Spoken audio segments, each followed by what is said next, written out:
Life's a game, the world's a stage, and we are merely role-players, where theatrical people play role-playing games.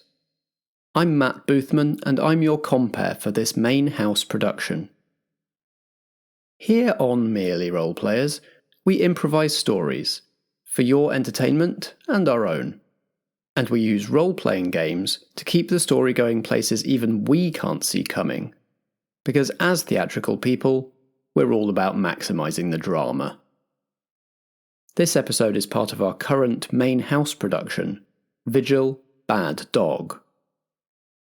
To tell this story, we're playing Monster of the Week, a role-playing game by Michael Sands, published by Evil Hat. So please take your seats in the main house. Tonight's production is about to begin.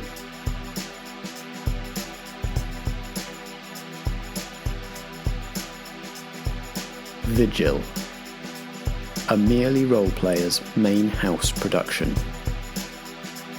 Bad Dog, Act 2 of 5. Hi there, my name's Alexander Pankhurst and I play Graham the Summoned. Graham's just your average accountant, who happens to be a demon, and is destined to bring about the apocalypse.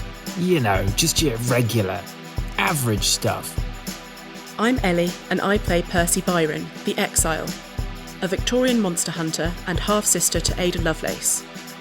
Percy tried to time travel to 1666 to stop the summoning of an apocalyptic demon, but something went wrong, and she landed here in the present day. I'm Josh, and I play Ginny Greenteeth, the spell slinger. In the Dark Ages, soothsayer Ginny was chased from her village under suspicion of witchcraft. Now, many centuries later, she is the proud owner of a local tourist attraction and gift shop in Sherrydown. I'm Nat, and I play Gwynned, the Divine. Gwyn was once a shieldmaiden of the triple goddess, the Morrigan. After interfering with one of her schemes by rescuing a mortal man, the Morrigan banished Gwyn to live life as a duck in what became Sherrydown's duck pond. Now released from her curse thousands of years later, Gwyn is trying to forge a new life as part of the local National Trust team, but is finding it difficult to stay under the radar. And what you see is a short video shot vertically. Out of one side of the frame comes a police officer running on all fours. Is it possible that what we thought might have been a police officer is actually a security guard, or is it definitely a police officer? We're on our way to the Abbey. Oh, not where they're doing that horrible new development, are they? The site hoardings say, brought to you by Voop Regeneration, a member of Lundor Group, monitored and patrolled by P&Q Security, a member of Lundor Group. There are boot prints which give way to clawed running bounding tracks. You lot, what have you done with Scott? There is a scared looking P&Q security guard wielding a taser just a little way away from the four of you.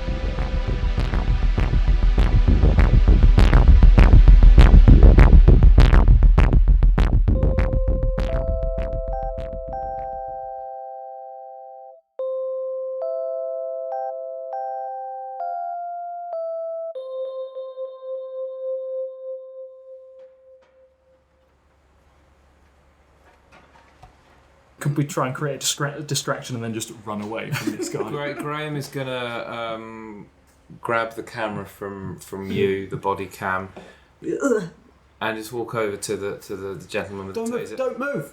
I was just saying, Scott ripped this off and then ran away. Don't try and sell me that. That doesn't... I don't believe you. Oh. You've taken that off him. What's the game here? Unfortunately, there is no game, and I'm going to try and use magic. Take an inhale on my cigarette and just blow it into his face. Cursed Dice Tower at the ready. Roll weird, which is +1. It's 7. No, 8. Yeah. So what's the glitch? It has the effect is weakened. The effect is of short duration. We'll go short duration, Sure. which means we can run away. Nice. Yeah, so what were you going for? What's the effect? I'm going to blow smoke in his face, and it's just going to kind of crawl up his nose into his skull, and he's just going to kind of just go and fall over. So he's gone to sleep as well. He's gone to sleep as well. Yeah. Sleepy time. Cool. I look at everyone pointedly and say, looks like we caught them sleeping on the job. We didn't catch them, we made them sleep. Right. Okay. No, fair enough. Fair enough. I'll take that. I'll keep that for later. That was a practice run anyway. Right. That was me attempting to say a pithy one-liner. I failed. Oh, I miserably. see. So I thought you were just misunderstanding the situation. No, that's fine. That's fine. Okay. You put one of them to sleep, you see, which is why I was confused that you would be misunderstanding. Percy just starts cycling and Graham is yanked off his feet. Fleeing the scene as two unconscious, magically sleeping. Oh, can we grab the other guy's body cam at the same time? You certainly can. Yes. Yeah, fleeing camless P&Q security guards, sleeping as you all flee the scene.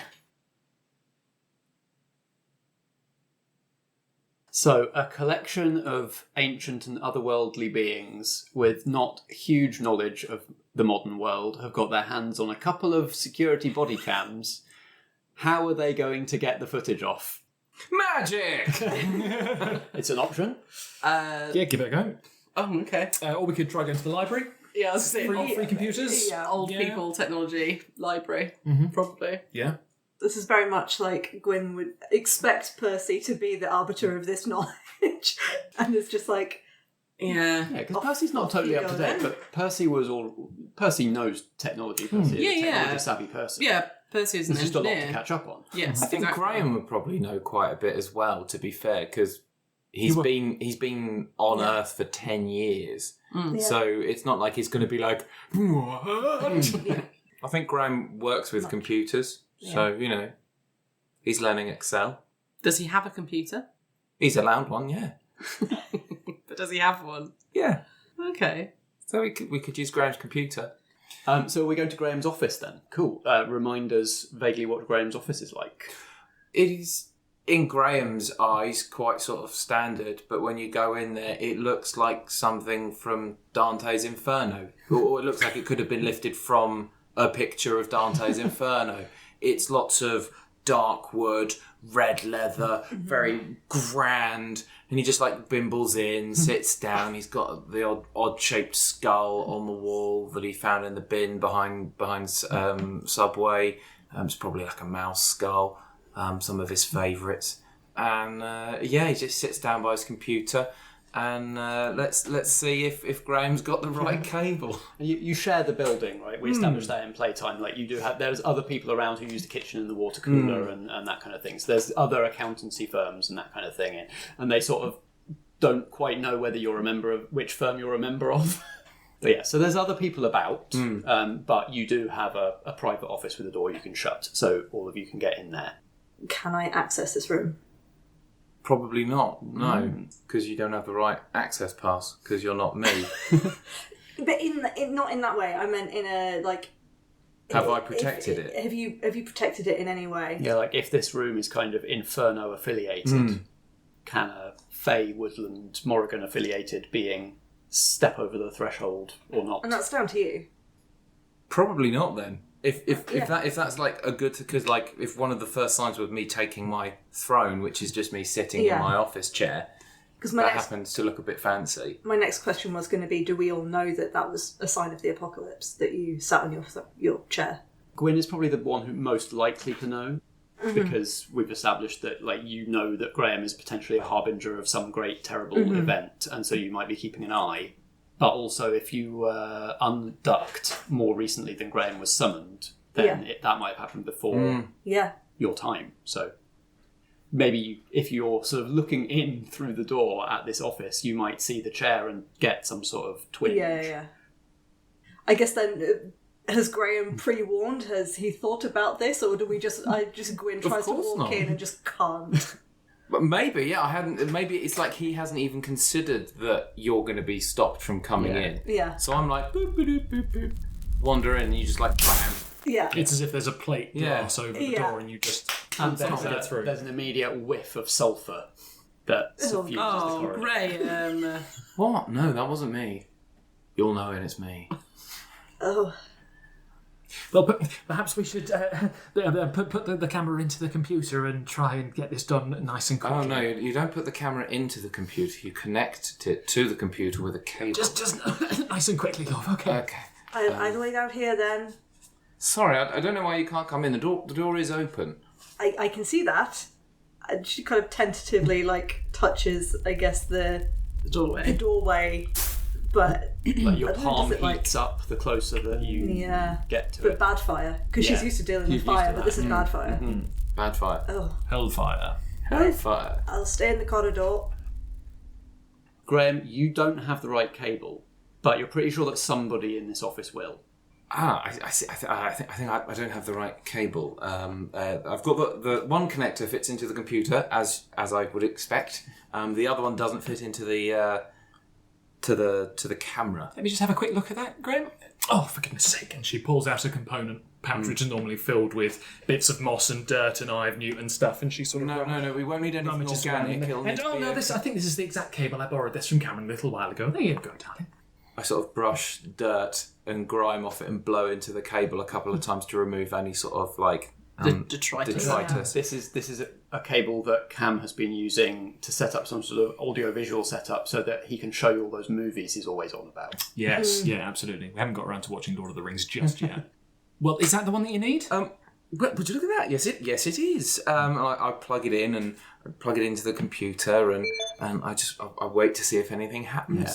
So what happens is that it takes you to a website. It sort of auto-launches a browser on your computer. It takes you to a site, and the kind of service information on the site indicates that this brand of body cam is kind of networked, so they don't keep any footage on the camera itself, but because you've plugged it in, you now have access to the central server. That's better. That's amazing. So you can access the footage not just from this cam that you've got right here, but all of the P&Q body cams. Can I have a look through the files? Absolutely, take a look. Okay. Ginny is going to investigate the files. I imagine with a lot of Graham having to ghost stand behind you and manipulate the mouse with his hand on your hand on the mouse. Cameron's been teaching me a lot, Yeah. but Ginny is still a little bit slower than you'd expect. Percy's getting increasingly uncomfortable with the sort of Titanic or ghost.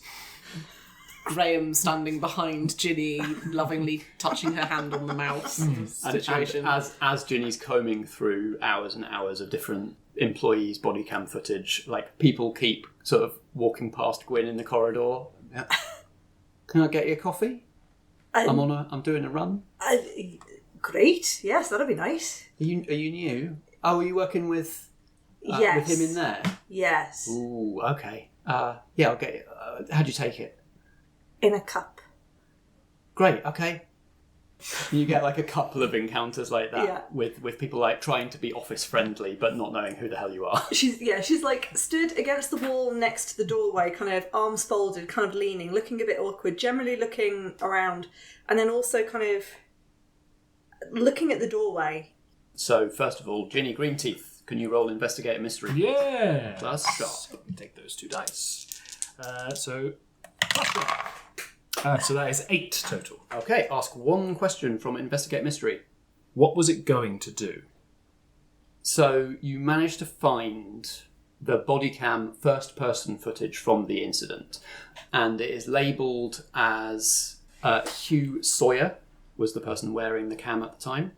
And there is about an hour of kind of dull footage of the area around one of the site entrances. He would have been on duty alone, so nobody else visible. After, scrubbing through the footage a little while, you find a point where it kind of jerks. So this is mounted on his chest, so you're seeing this kind of slightly below where his eye level would have been. You see movement that seems to indicate that he might have heard a noise or been disturbed by something. You see the taser come up, so you're almost looking like a first-person shooter, as he turns and enters the Abbey Link's site.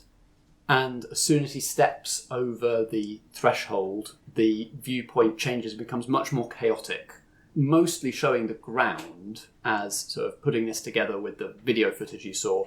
He would have been sort of bounding along on all fours, his chest facing the ground.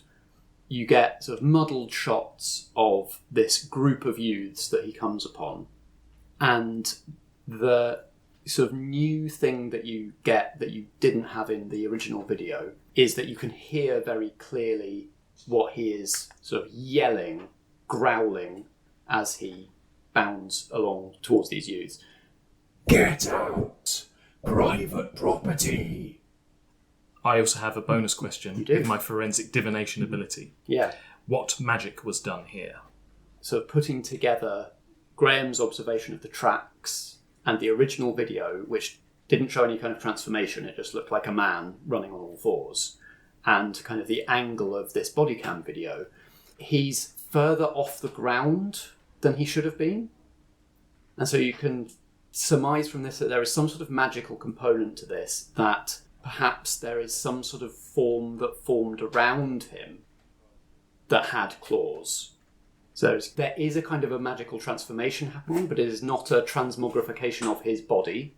It is his body becoming like the seed kernel for something spectral and magical that forms around him that is not showing up on the cameras. Ah. So it's either a glamour or projection or just something... Something sort of like inhabiting his body and using it to run around. It's like ghost armour. Yeah. Except that you've obviously seen Graham, you have a great experience of Graham's glamours, and Graham's glamours are not solid. And Sure. this, if it glamour or projection or whatever you want to call it, made physical tracks in the ground. Well, we're dealing with something very otherworldly, aren't we? And of course, as you're seeing all of this, the screen faces away from the door, so Gwyn is just seeing you peering and all this revelation appearing on your face, and Gwyn has no idea what's happening. I wander out to explain to you what's going on, and sort of try and sort of beckon you in again. I literally cannot walk through the door.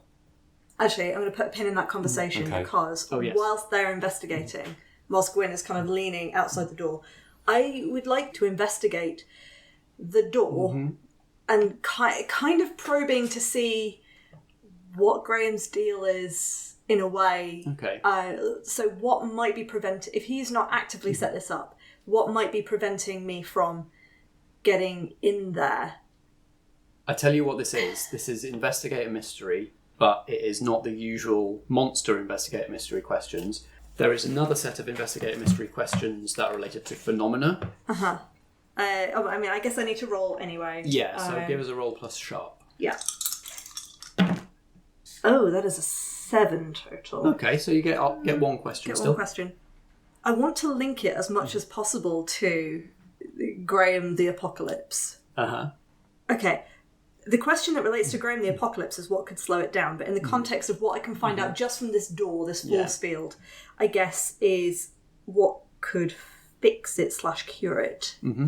My take on that question is there a way that my magic, the Fey God magic, works that will actually ever have an effect on your extraplanar demonic magic?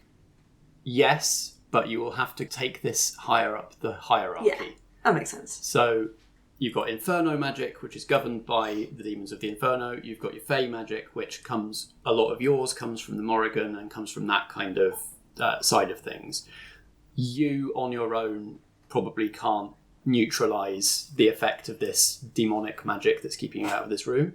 But if there could be some sort of negotiation higher up the chain between... If only I had someone higher up that was more powerful to talk between to. somebody higher than you on your side and somebody higher than Graham on his side, that they could talk, and then maybe an agreement could be reached that would allow you to enter this room / affect demonic magic. In the grand scheme of things, like entering this room is minor, but yeah. But yes, that would be the starting point, and then that would allow you to start to have some influence over that domain of magic and beings. Yeah. So I guess, the instant answer to this is This is above my pay grade. Yep.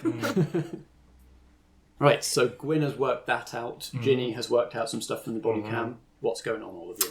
We need to go somewhere that is neutral ground, where Gwynned is able to join in the conversation. Does anybody fancy a barrel breakfast? Oh, always. I was actually waiting on a coffee. Someone was going to bring me here, but I believe they don't know me. No, and they do also do coffee at the cafe. Fine.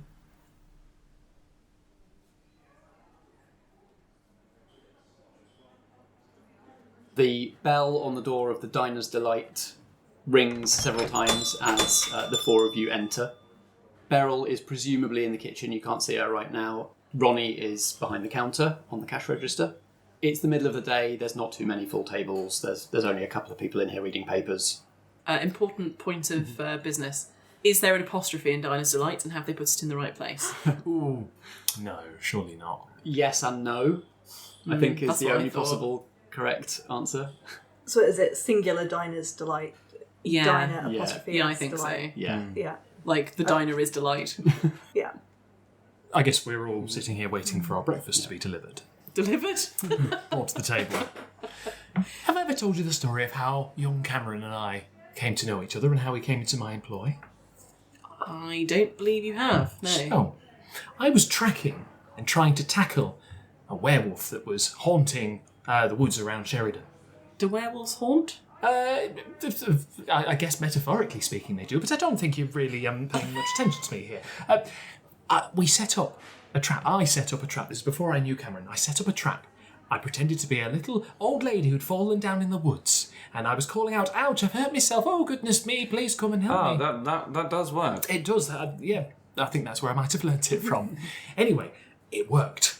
The trap was sprung, the lycanthrope ran towards me, ready to tear me limb from limb. I began to power up my wind forceful storm magic to take it down, and out of nowhere a fire axe flies through the air and embeds itself into the side of the werewolf. Cameron, in his long leather jacket and his handsome broad features, leaps from a nearby bush and shoots it down with that big shotgun of his. Now, at the time, I was absolutely livid because I had it all under control, and he had to come in and try and interfere and try and save an old lady's life. She really doesn't like that. I don't like that at all.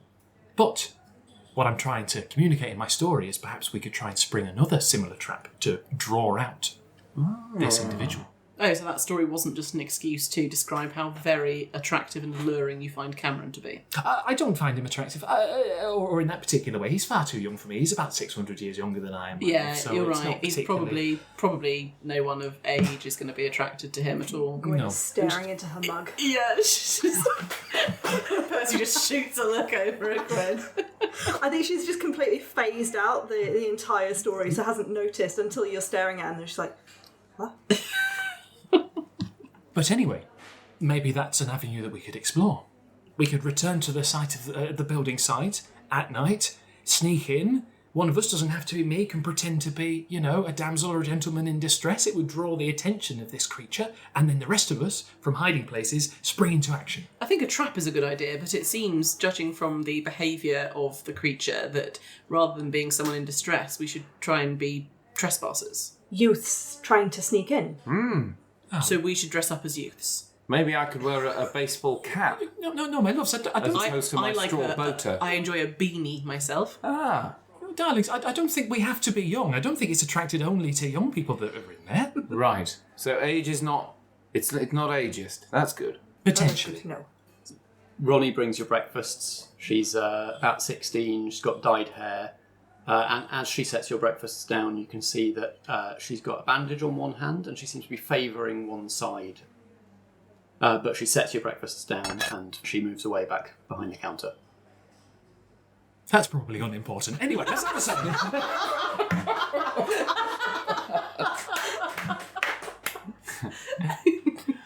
I have heard working in a kitchen is incredibly dangerous. She probably dropped a large tin of beans on our foot. Right, who's going to go and talk to her?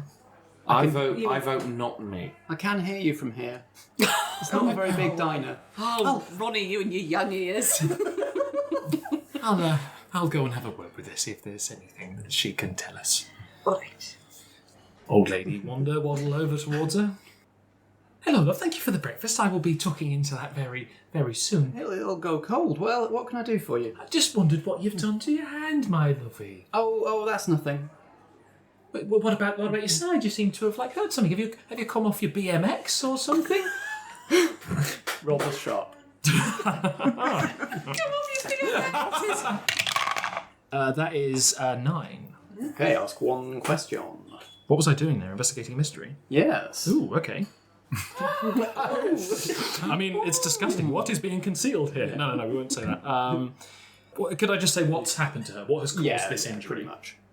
Oh no, I don't do bikes. No, I was climbing over. I was climbing a tree.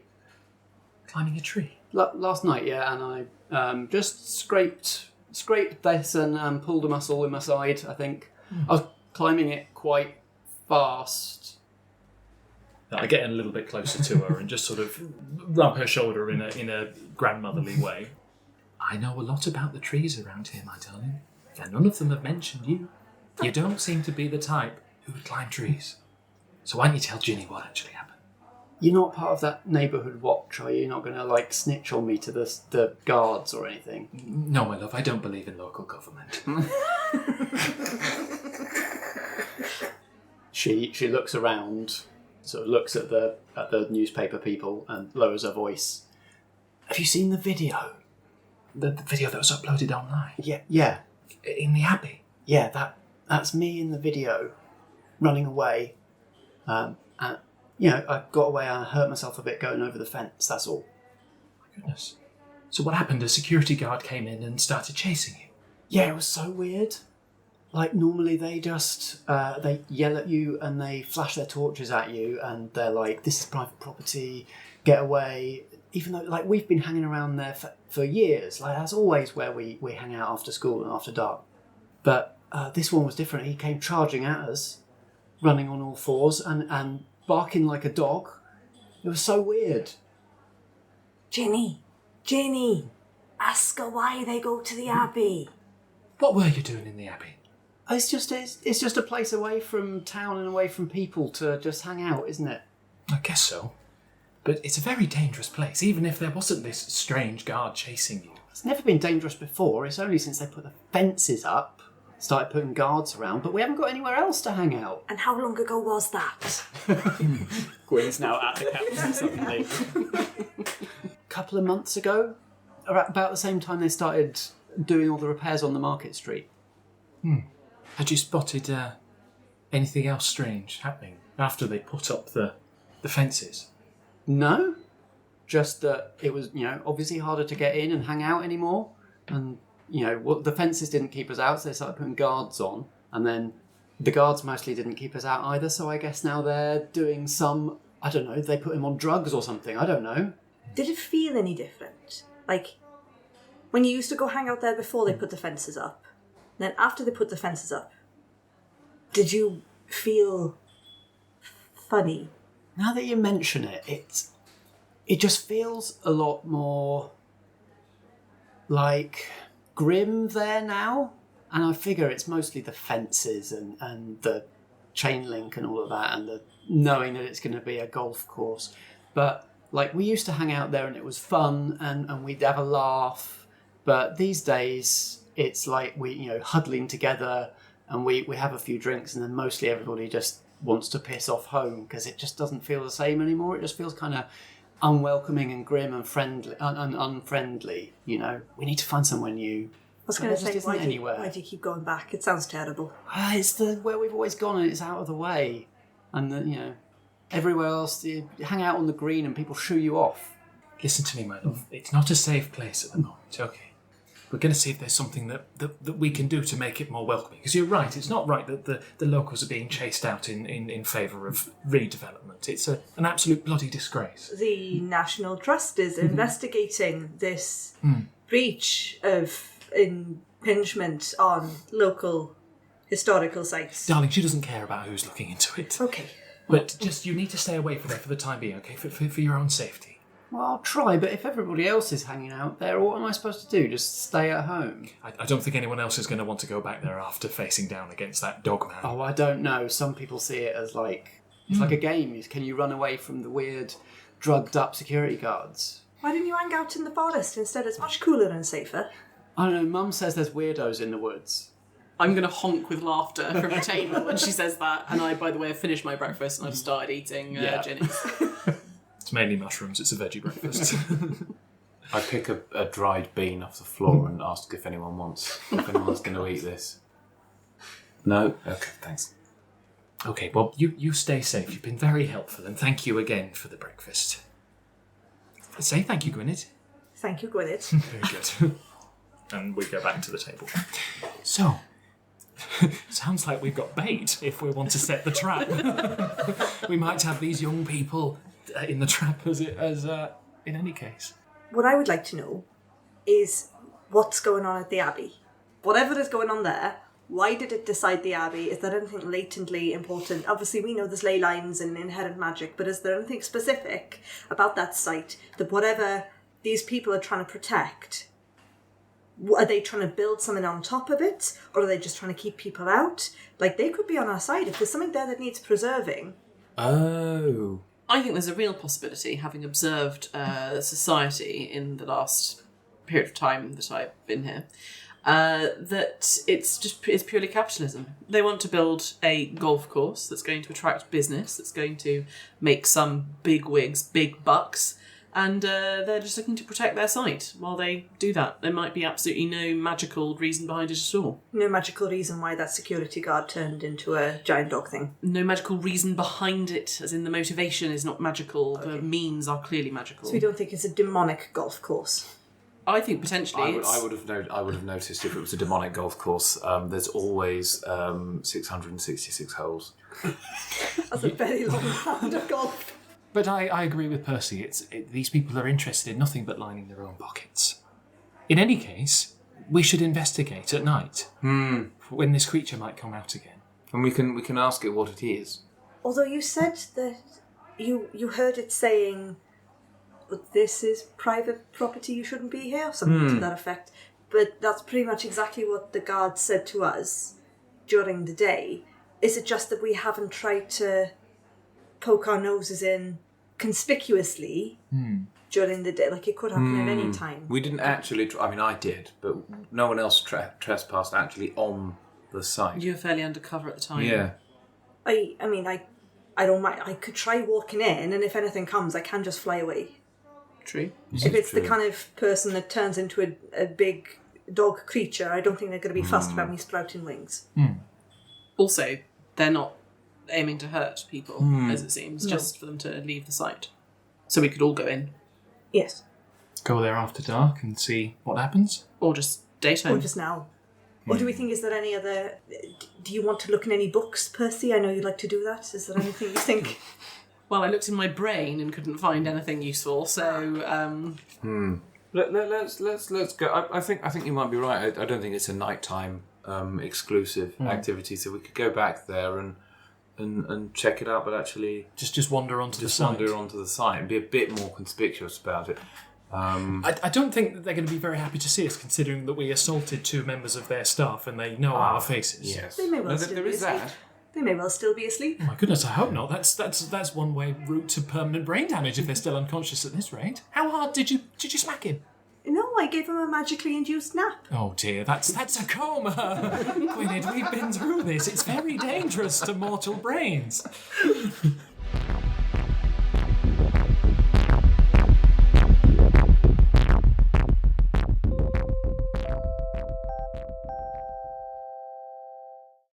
All right, lovies.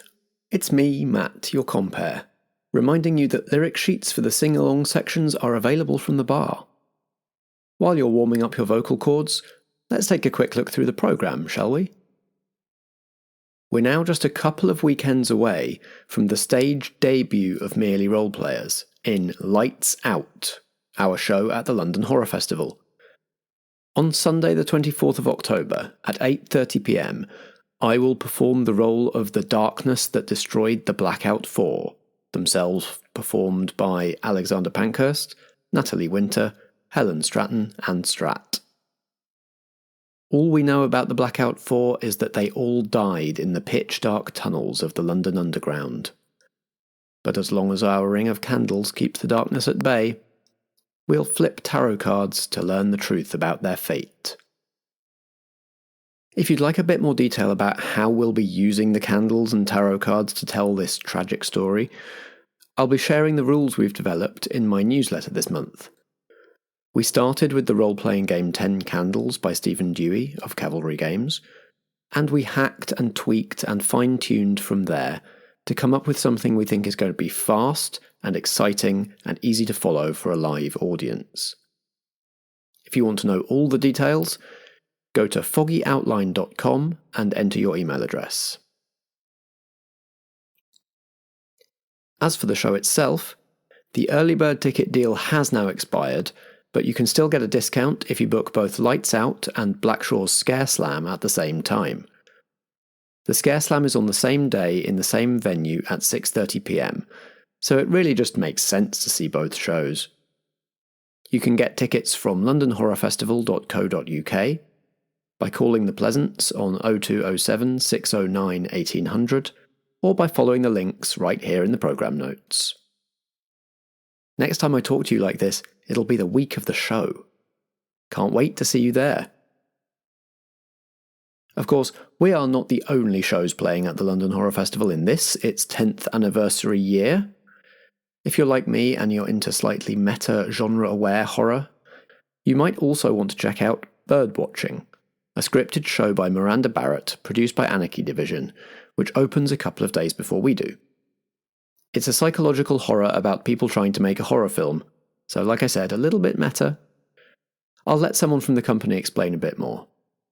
Then, please return to your seats in the main house, as we continue Vigil, Bad Dog, Act 2 of 5. At the centre of a forest, in a bitingly cold winter, 3 young people make a horror film. As the temperature drops and the light starts to die, old hates and fears are laid bare and ignited. Miranda Barrett's debut play Birdwatching is an account of obsession, power, gendered violence and the individual ways we fall apart. Running from the 22nd to 24th of October at the Space as part of the London Horror Festival. Produced by Anarchy Division. Visit www.londonhorrorfestival.co.uk for details.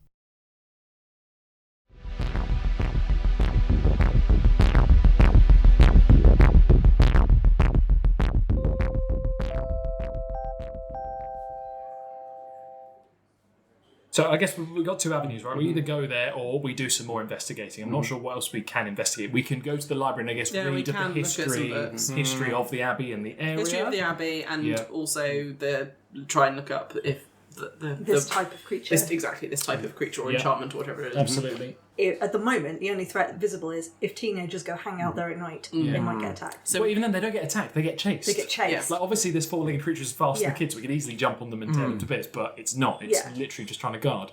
I kind of like. Why don't we just leave them to it? Like it's obviously not presenting a danger. It's just. But it might chasing escalate kids though, away. If she hadn't have got to the fence in time. That's true. So, but we know that danger is not going to kick in until this evening, which is when the teenagers will be there. So we've got until this evening to do some investigating. Good point. So we may as well. Yeah.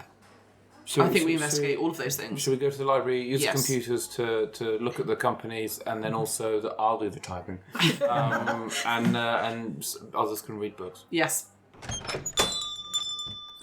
As you leave Diner's Delight, you can see, and you would have seen this on the way in as well, and just generally around over the past couple of months in town, there's still damage evident to Market Street, the historic cobbled high street of Sherrydown. There are kind of craters in certain areas where cobbles have been pulled up. There are cones and low orange plastic fencing around these areas as they're being restored. There's like a sympathetic restoration going on. And all of these little marked out areas where restoration is happening have little signs on them saying restoration underway by Voop Regeneration, a member of Lundor Group. That's right. Voop. God, they've got all the contracts. You can also see several shop fronts were damaged in what has been reported as a runaway construction vehicle. One of those ones that like has the big spike on it that is used to break up concrete. One of those went rogue and dug up lots of bits of cobbles and ran into lots of shop fronts. Shop fronts are also under repair. Most of those are complete. The cobbles are taking longer because it's historic and it needs to be sympathetically restored. But where the shop fronts have been replaced, there's kind of an extra in place where kind of along under the main windows in the kind of recessed doorways of some of these shops, there are now little subtle rows of small metal nubs and spikes along the pavement in front of these shops and in the doorways. Spikes. Yeah, exactly. Hostile anti-homeless spikes. I bet Jack, what's his name, is behind that. Mangrove. Yeah. Jack Mangrove, the Tory councillor. Yeah. So the library has computers. They're not exactly the cutting edge, but they work and they're connected to the internet. They have Internet Explorer. Oh, great. And Ask Jeeves. Yeah, there are obviously books. The book selection is not great, but it does have the local kind of parish records and Chamber of Commerce records in the library as well. Mrs. McGrew doesn't seem to be around, Val McGrew, the librarian, but her volunteer assistant, Polly, is knocking about and is always very helpful. The interesting thing with Polly is she seems to be more affected by the omission effect than anybody else any of you have met. For instance, if somebody saw Gwyn with her wings out, they would remember it as long as they were looking at her, and then as soon as they kind of looked away or Gwyn flew away, they'd start to forget and just see a woman in their memory. With Polly, that effect occurs even about stuff that you just talk to her about. So if you told her, I saw a woman with wings, 5 minutes later she'd have forgotten you told her that. Right. Which makes her quite a good person to bounce stuff This is off. convenient. Very convenient. Does it mean with the wings thing, like she could be looking at Gwyn with wings, and then the second she looks away, she forgets that she's got wings. Potentially, and she looks back yeah. and... Ah, you've got wings. Ah, you've got wings. Ah, you've got wings. But yeah, she's always sort of very happy to help and kind of useful at kind of finding the right records and showing you what to do on the computers when you're not so au fait with them and that kind of stuff.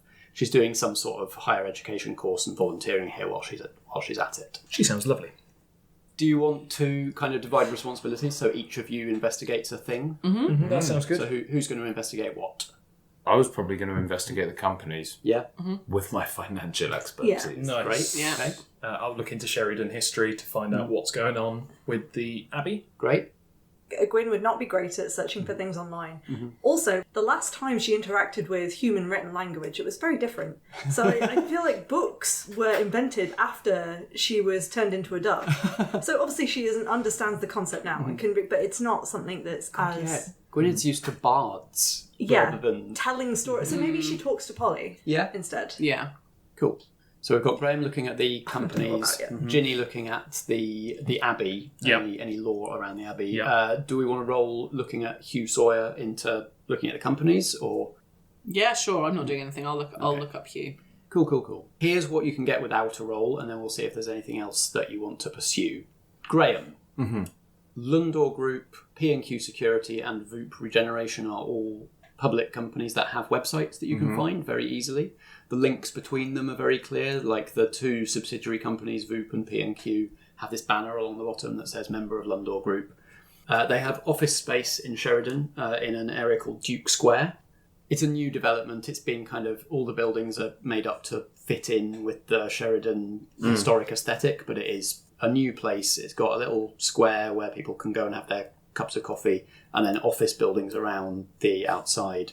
Lundor Group owns the square, and P&Q and Voop both have offices in one of the buildings there. Voop's remit is urban regeneration. P&Q's is security. Lundor Group is a holding group that has just a big, broad portfolio.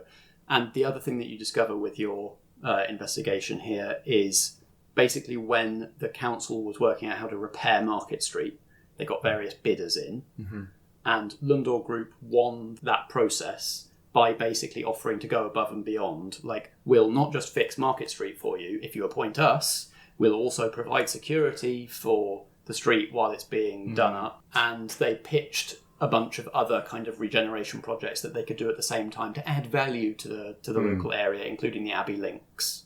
And so they are now providing security for the Abbey Links, for Market Street, and for the Village Green as well.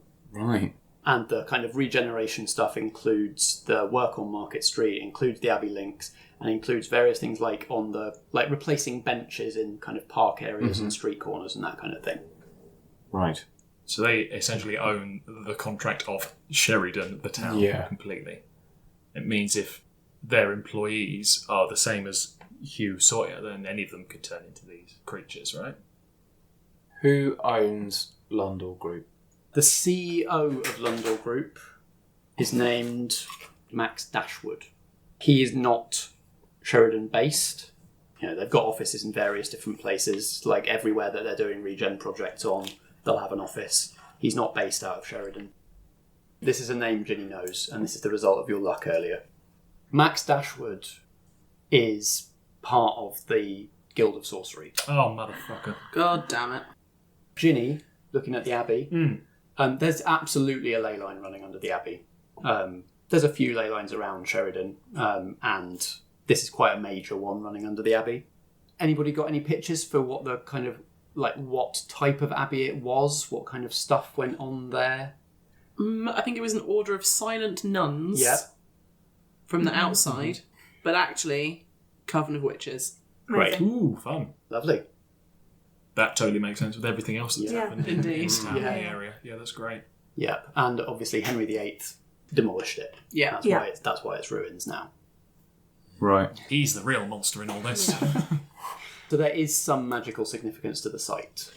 I mean, to be honest with you, Ginny's going to be more worried that a high-ranking member of the Sorcery Guild essentially has control over quite a large portion of Sheridan at the moment. Certainly in terms of restricting movement and access, and that's more worrying. Yeah. Ginny don't care about the Dogman anymore. Percy, looking up Hugh Sawyer, you end up actually on some of the same websites as Graham. This is one of these companies that they put all the pictures of their staff on the website. But doing a little bit more digging, you can find that he is currently suspended. As of last night, basically. Yeah. Not on active duty is kind of how he's listed. And looking for his kind of Facebook and that kind of stuff, all locked down. Friends only, private only. So you reckon he wasn't supposed to assume that form, and that's why he's on suspension? Ooh. Don't know. I hadn't considered that. Perhaps they're all able to do it, but their security guards, they're told to inhibit that alternate form.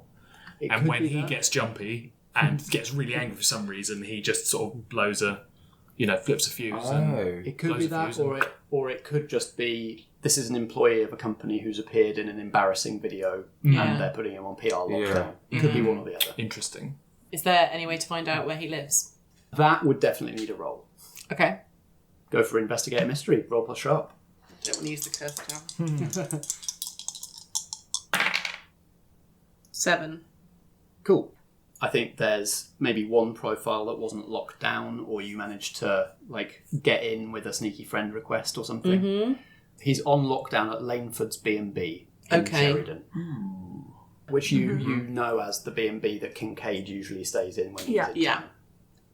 You wanted to talk to Polly? Yeah, and I guess I realised the other thing that we were going to look at, which we've not covered yet. Gwyn is going to ask her where the books on stories about people turning into not werewolves.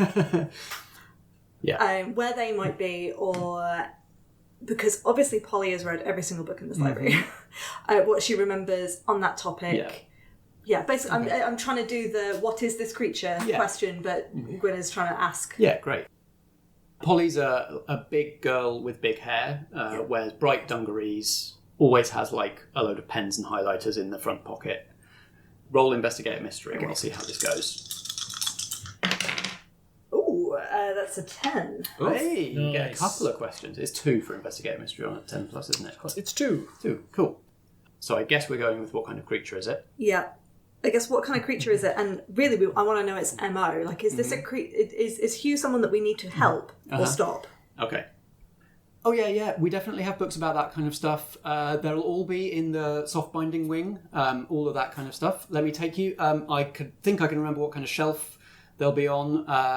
He's talked me through his organisational structure. It's not Dewey Decimal. It's arranged by type of manifestation, creature, type of folklore, that kind of thing. There's a bit of a regional thing to it as well, and she's leading you through the shelves as she's... See, this is why I need this. you, because I cannot even begin to fathom any of this. Can you make sure, just show me your library card quickly? Oh, just to double check. I definitely have one of those. You do. You have a Calisteria Softbinding Wing library card.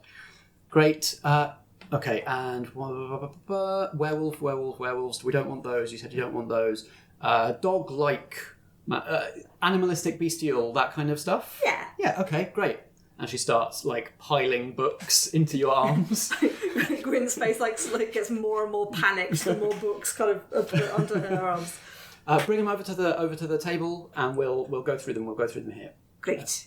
And she kind of, with unerring accuracy, is flipping books open at the right page to find the kind of things that you're looking for. Perfect. The best match you can find is something called a barghest. It is a giant black dog-like malevolent spirit. Mm-hmm. It has associations with depression and kind of making places feel grim and unwelcoming. Mm-hmm. And it is fiercely territorial. Its general behaviour is to guard a territory against trespassers, basically, is what it does. It is a spectral spiritual being that has no form of its own. It possesses sympathetic, like-minded mortals. Mm-hmm. So, and I say possesses, kind of uses them as a substrate almost and forms around them in order to manifest. So it kind of exists in the ether, in the space that it is marked as its territory. And people with the same kind of mindset of get off my lawn, keeping out trespassers, it finds easy to just take over when it needs a body to interact with trespassers with. Cool. And its first instinct is always just to chase people off, and it kind of gives up the chase once people are off its land, but it can become more aggressive. It can even kill to defend its territory if it feels like it needs to.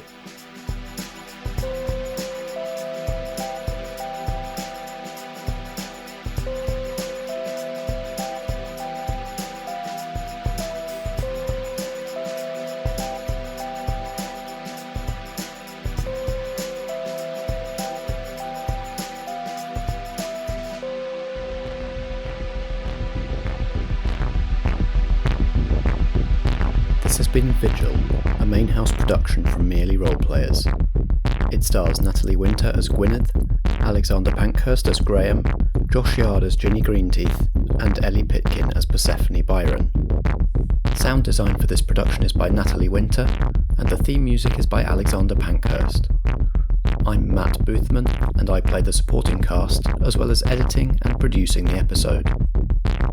We were playing Monster of the Week, a role-playing game by Michael Sands, published by Evil Hat Productions. You can find Monster of the Week at genericgames.co.nz. Merely Roleplayers is a Foggy Outline production in association with Blackshaw Theatre Company. Until next time, if drama be the food of life, play on.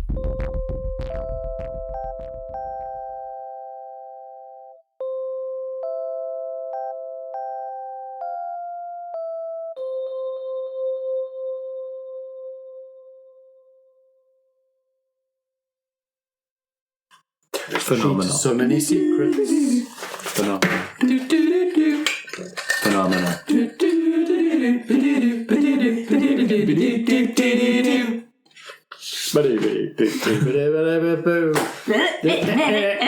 So